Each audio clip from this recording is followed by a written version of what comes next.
This is KGW News at Sunrise. Good morning. Thanks for getting up with us on this Saturday morning. I'm Tim Gordon. This morning on Sunrise, fighting for survivors. The numbers are staggering in Oregon. How advocates hope to close the gaps in domestic violence laws. Plus, a victim of a convicted sex offender speaks out on the day he's released.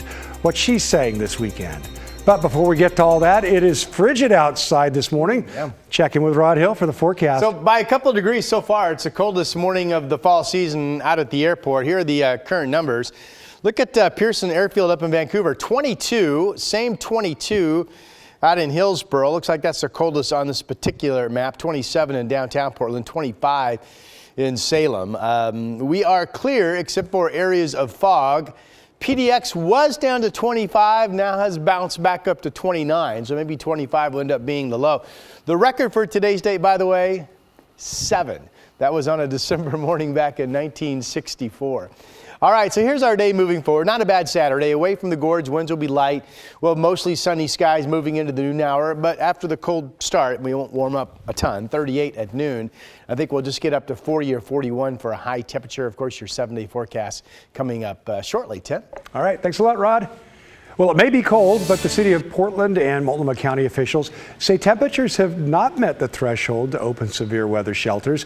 That means the forecasted temperatures need to be 25 degrees or colder. They will decide on shelter plans as needed, though. Outreach workers are supplying extra winter gear and connecting high-risk individuals to overflow shelter beds. Well, a Portland Police Bureau sergeant is charged with sex abuse after investigators say he grabbed a woman's groin and pulled her hair at a bar. Now, this is video of Sergeant Dark Hall from back in 2011. He's a 23-year veteran assigned to the traffic division. Investigators say the alleged abuse happened on October 29th at Toby's Sports Pub in Southwest Portland. Hall has been on administrative leave since October 30th, but deputies did not arrest him until Thursday night. He's charged with third-degree sex abuse and harassment. Well, the man known as the jogger rapist is free this morning. Richard Gilmore walked out of prison on Friday after spending more than 3 decades behind bars. Gilmore's victims are beyond concerned. As Mike Benner reports, at least one of them is taking matters into her own hands. Okay, here we go. Tiffany Edens is on a mission to notify the Old Town community of the man who's moving into subsidized housing in the area. Convicted rapist Richard Gilmore, who was released from prison Friday morning. It's really not about me. It's about the people that are here, the houseless young girls and women. They're an easy target and they don't have a voice. With that in mind, Edens and a team of supporters spent the morning distributing flyers with the face of the jogger rapist front and center. My mind is just being determined to bring awareness to the community. I don't know how I'll feel later. And who can blame her? Edens has been through a lot since Gilmore raped her in 1986. I still get spooked that somebody is watching me. I have bad dreams, nightmares. Night terrors is what they are called. I see a therapist. And she's not alone. Gilmore confessed to attacking 8 other girls and women in Portland in the late 70s and early 80s. But because those assaults fell outside the statute of limitations at the time, Gilmore only served time for the attack on Edens, more than 3 decades. It's been 36 years, so I've prepared in some ways for this time.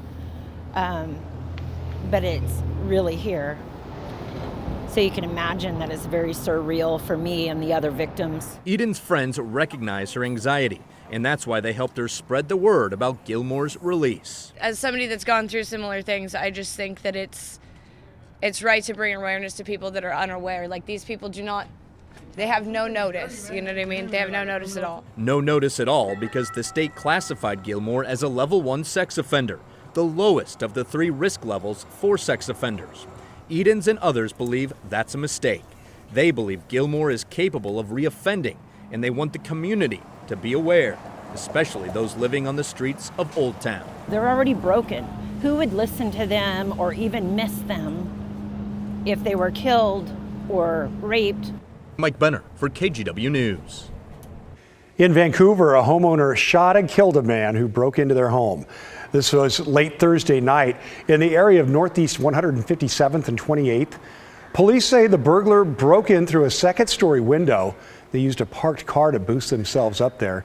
The homeowner confronted that person and shot them. The suspect died. Police say it appears the burglary was random. Nobody other than the suspect was hurt. Now to some startling statistics when it comes to domestic abuse. In Oregon, 40% of women and 36% of men experience domestic violence, and more than half of all women experience sexual assault. These numbers exceed the national average. And over the years, advocates work to close the gaps and empower survivors.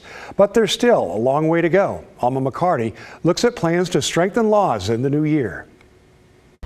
Behind closed doors and out of sight. That's not my business. Those sorts of things has really prevented domestic and sexual violence from being recognized widely. People don't want to talk about it until it affects them personally, until somebody they know, love, or care for is affected by it. And these crimes are on the rise, according to the Family Justice Center of Washington County, reporting a 20-year high in domestic violence locally. Not just an individual victim problem. This is a community-wide problem, and we have to strengthen the laws and the penalties, the laws that protect survivors and the penalties for those convicted of domestic and sexual violence. Over the past several years, the state has made progress. In 2019, strangulation became a felony charge in Oregon. Before then, it was considered a misdemeanor. If we know that someone has experienced near fatal strangulation, the next contact between that perpetrator and that victim is 650% more likely to be fatal. With the help of State Senator Janine Salmon, advocates hope to increase protections during Oregon's upcoming